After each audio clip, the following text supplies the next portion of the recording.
오늘 말씀 열왕기상 이제 드디어 마지막 장입니다. 열왕기상 22장 1절부터 12절 말씀, 주보와 다르죠. 주보엔 18절까지로 되어 있는데 12절까지 보도록 하겠습니다. 오늘 열왕기상 22장 1절부터 12절 말씀, 제가 가진 성경으로 구약성경 555페이지에서 556페이지 정도 됩니다. 열왕기상 22장 1절부터 12절, 저와 여러분이 번갈아 가면서 교독하고 마지막 절 합독하겠습니다. 제가 먼저 공독합니다. 아람과 이스라엘 사이에 전쟁이 없이 3년을 지냈더라. 그때 유다의 여호사밧 왕이 이스라엘의 왕에게 내려가매 이스라엘의 왕이 그의 신하들에게 이르되 길르앗 라못은 본래 우리의 것인 줄을 너희가 알지 못하느냐? 우리가 어찌 아람의 왕의 손에서 도로 찾지 아니하고 잠잠히 있으리요 하고, 여호사밧에 이르되 당신은 나와 함께 길르앗 라못으로 가서 싸우시느냐? 여호사밧이 이스라엘 왕에게 이르되 나는 당신과 같고 내 백성은 당신의 백성과 같고 내 말들도 당신의 말들과 같으니이다. 여호사밧이 또 이스라엘의 왕에게 이르되 청하건대 먼저 여호와의 말씀이 어떠하신지 물어보소서. 이스라엘의 왕이 이에 선지자 400명쯤 모으고 그들에게 이르되 내가 길르앗 라못에 가서 싸우랴 말랴. 그들이 이르되 올라가소서. 주께서 그 성문을 왕의 손에 넘기시리이다. 여호사밧이 이르되 이 외에 우리가 물을 만한 여호와의 선지자가 여기 있지 아니하나이까. 이스라엘의 왕이 여호사밧 왕에게 이르되 아직도 이물라의 아들 미가야 한 사람이 있으니 그로 말미암아 여호와께 물을 수 있으나 그는 내게 대하여 길한 일을 예언하지 아니하고 흉한 일만 예언하기로 내가 그를 위로하나이다. 여호사밧이 이르되 왕은 그런 말씀을 하소서. 이스라엘의 왕이 한 내시를 불러 이르되 이물라의 아들 미가야를 속히 오게 하라 하니라. 이스라엘의 왕과 유다의 여호사밧 왕이 왕복을 입고 사마리아 성문 어디 광장에서 각기 왕자에 앉아 있고 모든 선지자가 그들의 앞에서 예언을 하고 있는데, 그나아나의 아들 시드기야는 자기를 위하여 철로 뿔들을 만들어 가지고 말하되 여호와의 말씀이 왕이 이것들로 아람 사람을 찔러 진멸하리라 하셨다 하고 다같이 모든 선지자도 그와 같이 예언하여 이르기를 길르앗 라못으로 올라가 승리를 얻으소서. 여호와께서 그 성읍을 왕의 손에 넘기시리이다 하더라. 아멘. 예, 우리 말씀의 제목을 다 같이 한번 읽어보시겠습니다. 짧고 간단하죠? 시작. 나는 당신과 같고, 예, 나는 당신과 같고 라는 제목으로 하나님 말씀 전하도록 하겠습니다.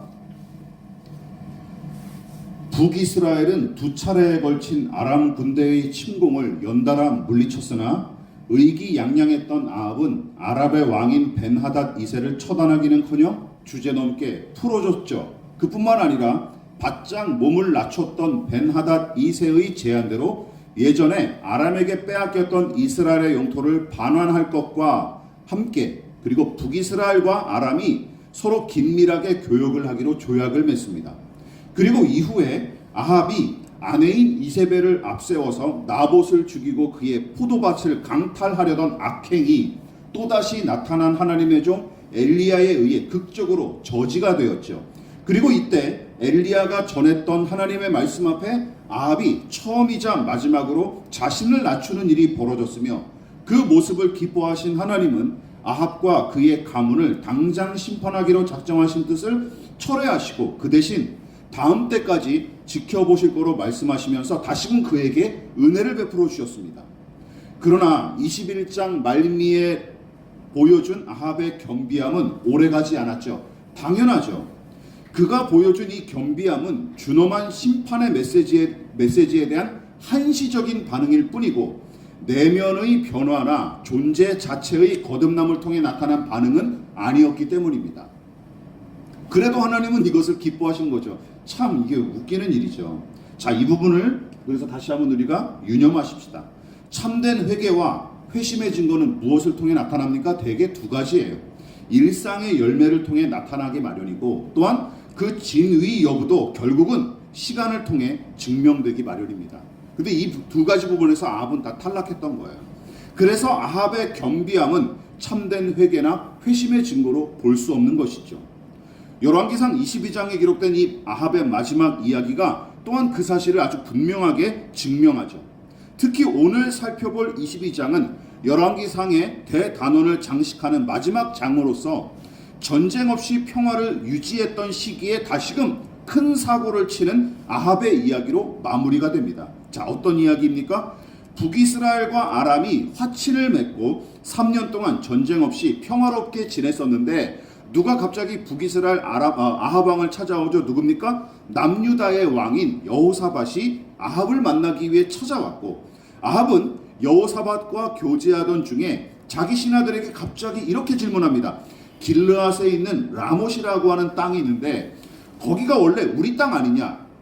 지금 근데 아람 왕이 우리에게 되돌려주고 있지 않다. 그렇다면 우리가 다시 찾아와야 되지 않겠느냐라고 신하들에게 질문한 것이죠. 그리고 남유다 왕인 여호사밧에게도 이렇게 제안을 합니다.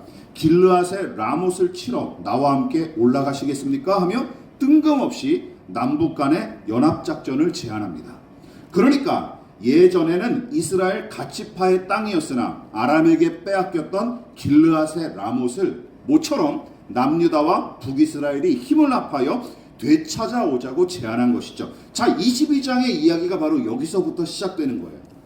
그런데 기억해야 될 것은 아합이 엉뚱하게 제안한 게 아니라는 것이죠.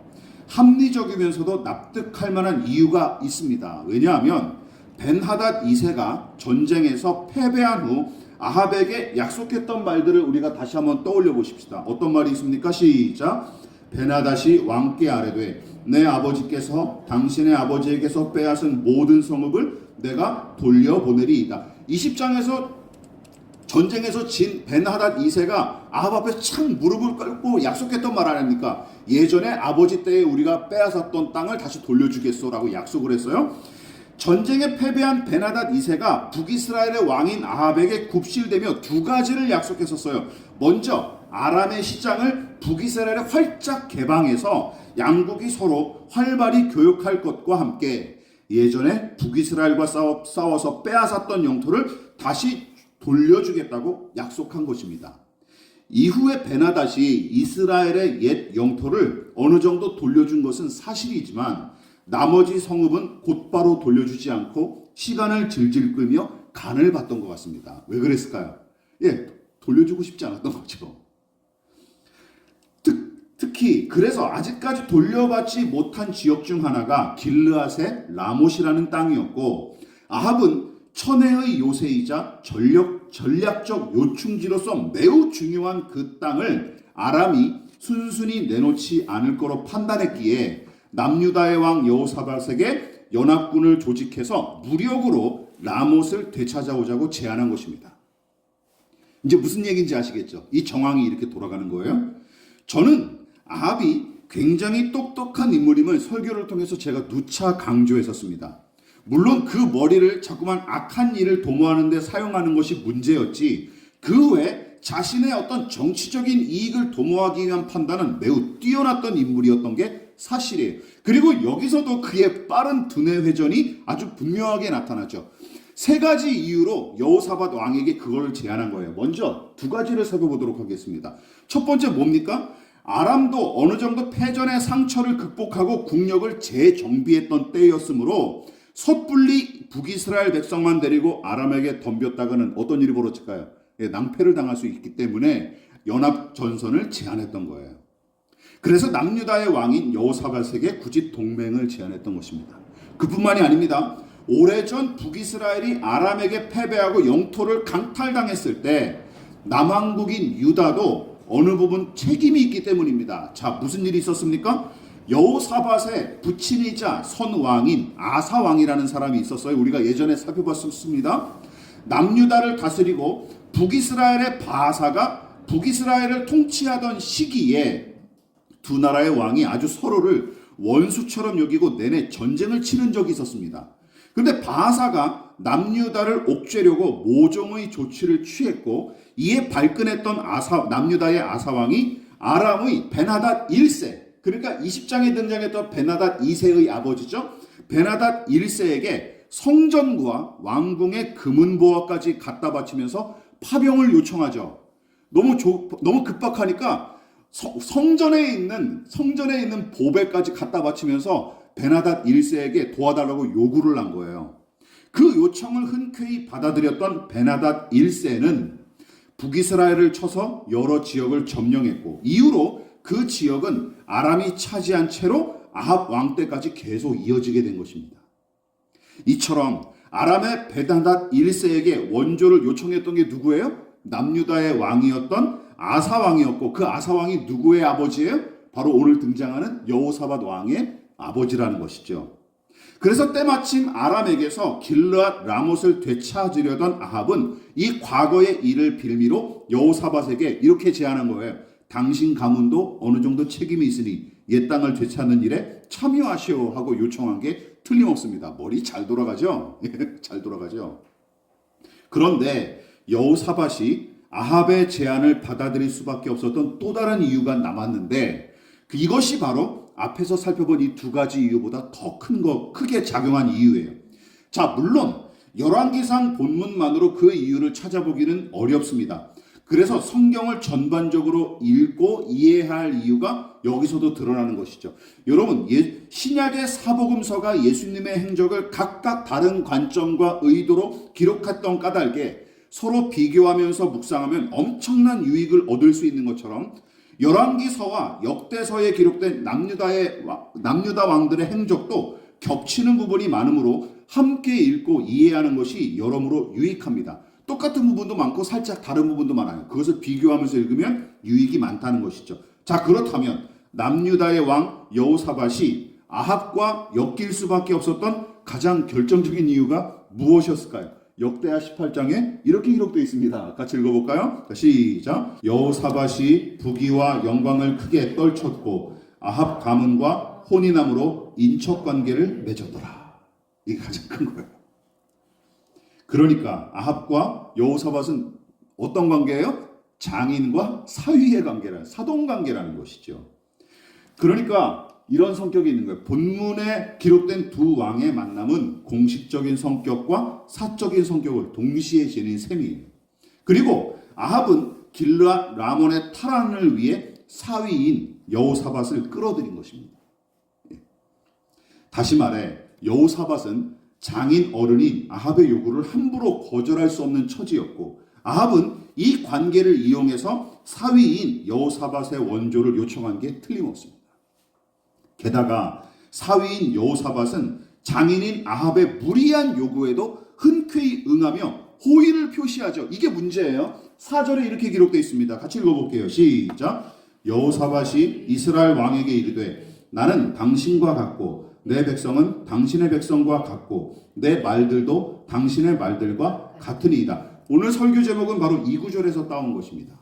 그리고 부정적인 내용이죠. 공동 번역은 이 구절을 다음과 같이 입에 착 붙게 번역했습니다. 뭘까요? 우리가 지금 내 것 따질 사이입니까? 아주 멋지게.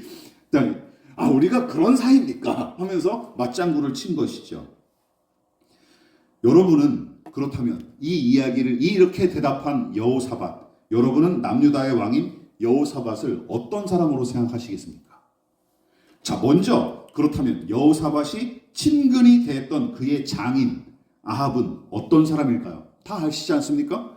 열왕기서는 그가 처음 등장했을 때부터 뭐라고 얘기합니까? 열왕기상 16장 30절에 오므리의 아들 아합이 그의 이전의 모든 사람보다 여호와 보시기에 더욱 악을 행했다. 이 평가로 끝이에요.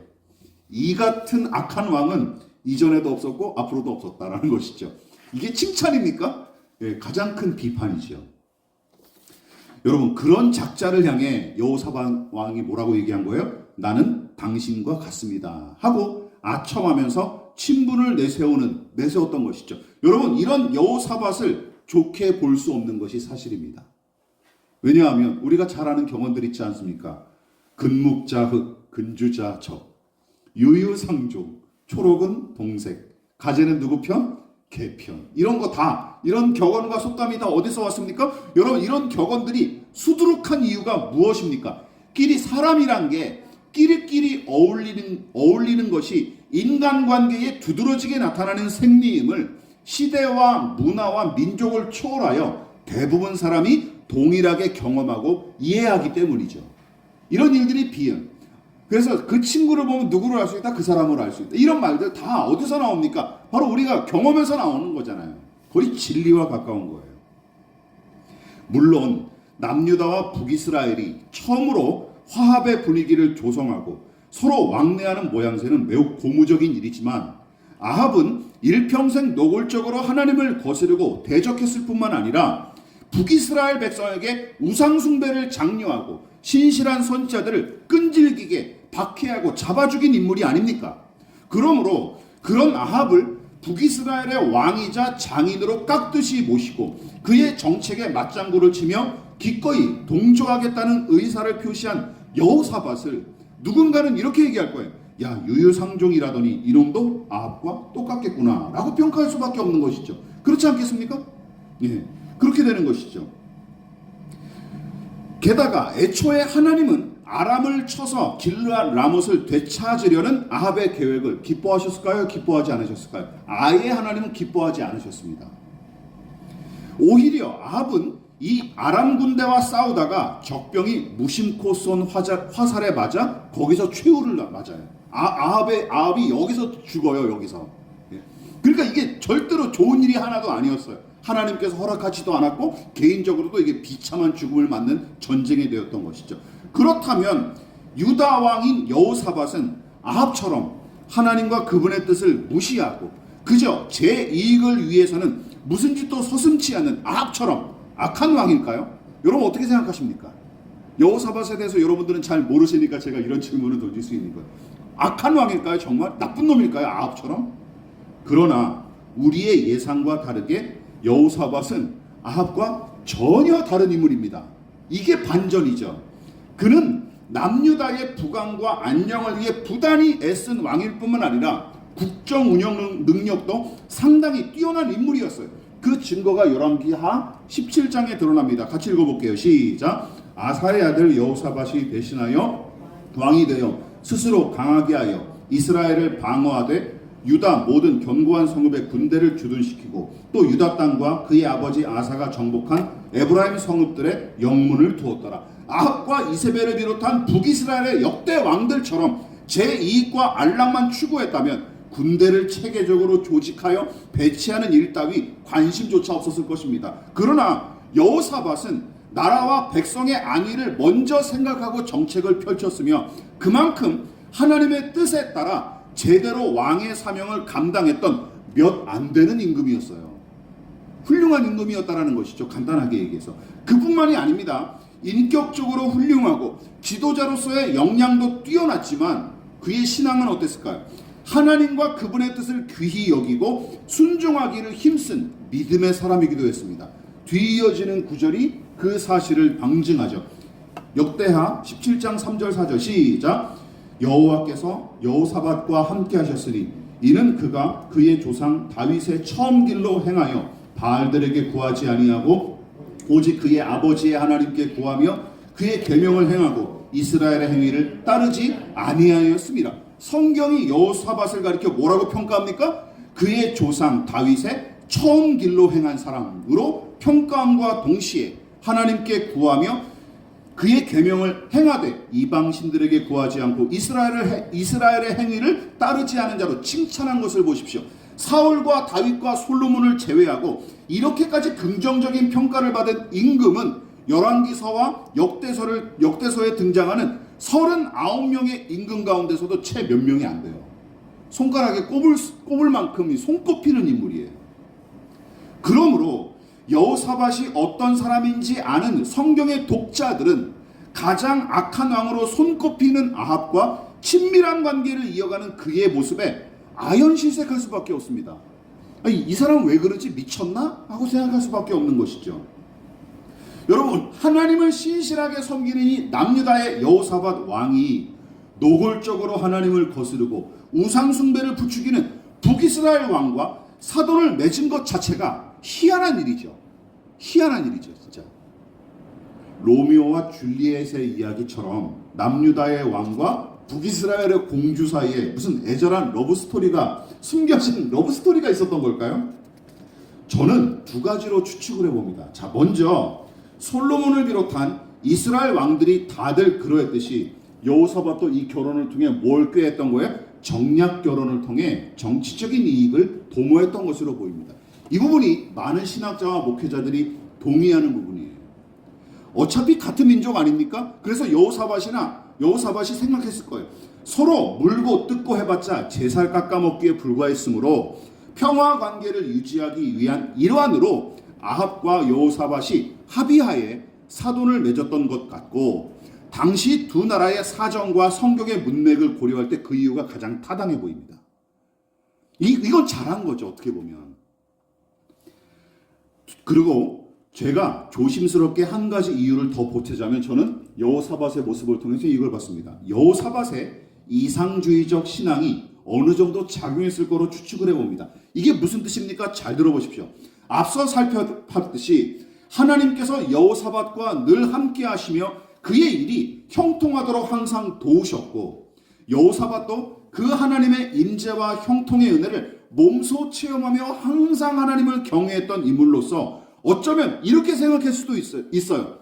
그리고 우리가 자주 저지르는 착각이자 실수, 이런 겁니다. 저 완악한 아합 왕일지라도 나 같은 사람을 사위로 삼아 교제하다 보면 자신의 불신앙과 죄악을 회개하고 하나님을 경외하는 사람으로 바뀔 수도 있겠다 하고 생각했을지도 모릅니다.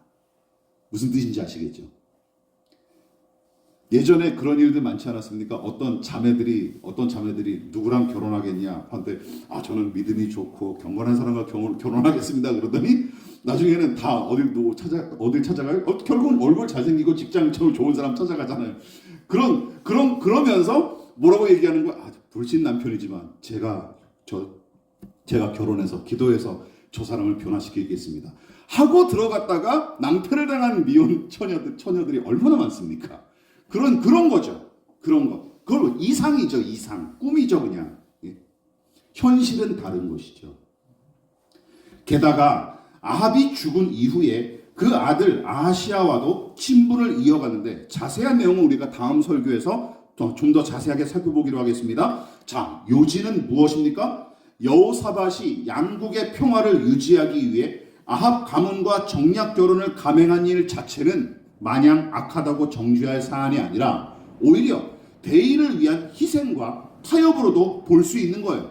또한 우리 신앙은 어느 정도 이상주의적 요소가 담겨져 있기에 혹여나 여호사밧이 아합과 그 가문의 변화를 기대하고 혼인했다 하더라도 막무가내로 손가락질하거나 철딱서니 어린애처럼 취급하면서 무시하는 것은 잘못이죠. 그렇게 하면 안 되는 것이죠. 왜냐하면 기억하십시오. 여호사밧의 신앙심이 우리보다 훨씬 뛰어났을지도 모릅니다. 그럼에도 불구하고 이 사람이 이런 잘못을 저질렀던 거예요. 그럼 우리는 더 경각심을 가져야 되는 것이죠. 제가 그것 때문에 오늘 이 여호사밧에 관한 이야기를 굳이 한 편 더 설교를 첨가했던 것입니다. 자, 어쨌든 여호사밧이 전쟁을 그치고 평화를 유지하기 위해 아합과 친분을 맺었거나 아니면 이상주의적 신앙이 앞선 나머지 자신의 믿음과 노력으로 아합과 이 백성의 변화를 꾀한 것 자체는 큰 문제가 아닙니다. 문제는 무엇입니까? 이것이죠. 잘 들어보십시오. 문제는 무엇입니까? 아합이 기획하고 추진하는 이 전쟁 자체가 하나님의 뜻에 반하는 불의한 일이었고, 여호사밧도 아합에게 알랑거리며 거짓으로 예언하는 400명의 선지자를 못마땅하게 여겨서 뭐라고 요구합니까? 이들 말고 다른 선지자들의 계시를 한번 들어보십시다 라고 요구를 했어요. 거기까지는 괜찮았어요. 근데 결국은 어떻게 됩니까? 아합의 일에 동참하고 말죠. 이게 문제죠. 아합의 불의한 일에 그냥 동참해버립니다. 그리고 그에게 전쟁에, 우리가 다음 설교에서 살펴보겠지만 그에게 이용만 당하다가 죽을 뻔합니다. 오히려 장인은 거기서 죽고 여호사밧도 거기서 죽을 뻔해요. 전쟁에서. 여러분 보십시오. 따라서 여호사밧은 아합이 하나님의 뜻을 묻지도 않고 이 전쟁을 추진했을 때부터 이렇게 얘기했어야 돼요. 왕이시여, 하나님께서 허락하신 일이 분명합니까? 물었어야죠. 그리고 그렇다면 저에게도 하나님이 말씀하셨을 텐데 저에게는 아무런 말씀이 없고 제가 신뢰하는 선지자들도 예언한 적이 없습니다. 라고 했어야죠.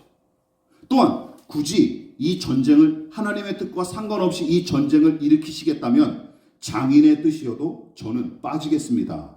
하고 거절했어야 옳습니다. 그렇죠. 저는 빠지겠습니다. 해야죠. 장인이든 뭐든 상관없이. 그러나 신실하고 지혜로웠던 여호사밧도 이 부분은 가벼이 여겨 간과했거나 아니면 제가 앞서 말씀드렸듯이 정치적인 이익과 이상주의에 잠식되어서 분별하지 못한 게 틀림없습니다. 네. 거기에 잠식돼서 눈이 잠깐 어두워졌던 것이죠. 그래서 불의하고 사악한 짓을 일삼던 아합에게 뭐라고 얘기했던 거예요? 나는 당신과 같다 하는 말을 서슴지 않고 건넬 수 있었던 것입니다. 주의하십시오. 여러분, 아무리 신령한 사람일지라도 눈앞의 이익과 명분에 잠식되면, 잠시 잠깐이라도 잠식되면 얼마든지 분별력을 잃고 넘어질 수 있기 마련이라는 것이죠. 여호사밧의 이야기가 바로 그걸 보여주고 있는 것입니다. 오죽하면 사랑과 용서와 평화와 연합을 중요시하는 성경이 이런 교훈을 강조하며 가르쳤겠습니까? 예. 자, 보십시오. 같이 읽어볼게요. 시작. 너희는 믿지 않은 자와 멍에를 함께 매지 말라. 잠언 시작. 도둑과 짝하는 자는 자기의 영혼을 미워하는 자라. 데살로니가후서 시작. 게으르게 행하고 우리에게서 받은 전통대로 행하지 아니하는 모든 형제에게서 떠나라. 디도서 시작. 이단에 속한 사람을 한두 번 훈계한 후에 멀리하라. 성경에 왜 이런 얘기가 있겠습니까? 이상과 현실은 다르기 때문이죠. 믿으십니까? 이상과 현실은 다르기 때문입니다. 오해하지 마십시오. 이런 사람들을 마귀 취급하고 아예 접촉도 하지 말라는 말이 아닙니다. 욕하라는 얘기가 아니에요. 다시 한번 말씀드리지만 오해하지 마십시오. 이런 사람들을 마귀 취급하고 아예 무슨 전염병 보듯이 접촉도 삼가라는 말이 아니에요. 여호사밧이 아합과 사돈을 맺으면서까지 남북 간의 평화를 추구한 일은 나무랄 것이 없지만 문제는 무엇이었습니까? 하나님의 뜻을 묻지도 않은 채 영토를 되찾겠다며 전쟁을 일으킨 일까지 동조했던 것처럼 이런 가치관과 생리를 가진 사람들이 저지르는 불의하고 사악한 일을 저지르는 자들과 짝하여 그들이 행하는 일에 섣부르게 동조하는 짓은 주의하도록 경계하기 위해서 가르친 내용들입니다. 말씀을 마무리하도록 하겠습니다.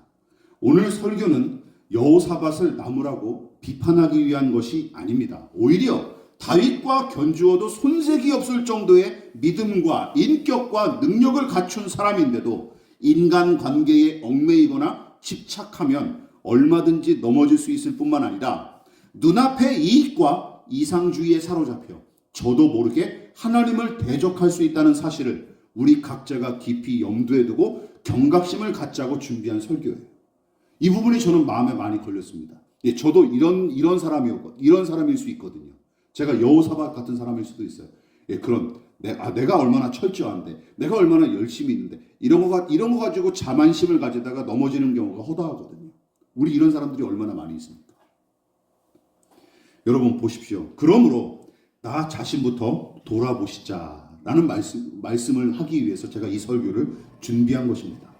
성령 안에서 늘 깨어 기도하고 언제 어디서나 하나님의 뜻을 살펴야 하는데도 어떤 부분은 우리 각자가 어떤 부분은 당장의 이익 때문에 내가 은연중에 은근슬쩍 눈 감고 있는 부분들이 있어요. 아유, 이런 건 너무 신경 쓰지 말자. 그냥 넘어가지 뭐. 이런 거죠. 혹은 이상주의에 사로잡힌 채 은연중에 하나님마저 우리가 무시하고 있는 부분도 없지 않아 있지 않습니까? 어떤 인간관계든 어떤 영역이든 교회에서 가정에서는 신실한 남편이자 신실한 집사로서 열심히 그리고 성실하게 일하는 것 같은데 회식 때만 되면 난장판을 보여주는 사람들, 그런 거 하나도 없고 작은 부분, 그 작은 부분은 소홀히 여겨서 그냥 등한시해버리는 것이죠. 이런 것 때문에 우리가 넘어질 수 있다는 사실을 염두에 둬야 합니다. 물론 우리의 판단과 의지로 이 모든 것을 통제하고 분별하는 일은 불가능합니다. 불가능하죠. 하지만 하나님의 사람이라면 할 수 있는 한 힘써 말씀을 묵상하고 끊임없이 기도로 은혜를 구해야 우리의 영혼이 안전하고 승리할 수 있습니다. 믿으십니까? 그 일을 계속 이어나가야 돼요. 그러므로 다윗이 간절히 바란 그 은혜를 우리도 함께 간구하시기를 부탁을 드리겠습니다. 다윗이 기도했던 이 내용을 함께 기도하는 마음으로 낭독하고 오늘 말씀을 마무리하도록 하겠습니다. 같이 읽어볼까요? 기도하는 마음으로 함께 낭독하십시다. 시작. 내가 나의 완전함에 행하여 싸우며 흔들리지 아니하고 여호와를 의지하여 싸우니 여호와여 나를 판단하소서. 여호와여 나를 살피시고 시험하사 내 뜻과 내 양심을 단련하소서. 주의 인자하심이 내 목전에 있나이다. 내가 주의 진리 중에 행하며 허망한 사람과 같이 앉지 아니하여 싸우니 간사한 자와 동행하지도 아니하리이다. 내가 행악자의 집회를 미워하오니 악한 자와 같이 앉지 아니하리이다. 아멘이십니까? 이 믿음 가지고 한 주간 동안 승리하시기를 주님의 이름으로 부탁을 드리겠습니다. 기도하겠습니다.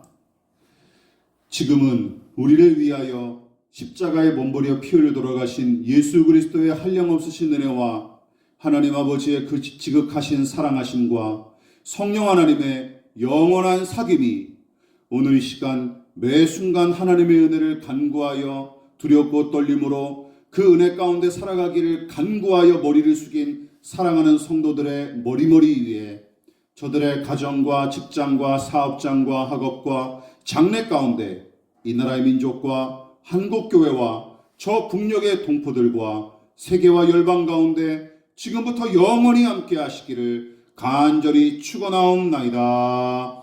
아멘.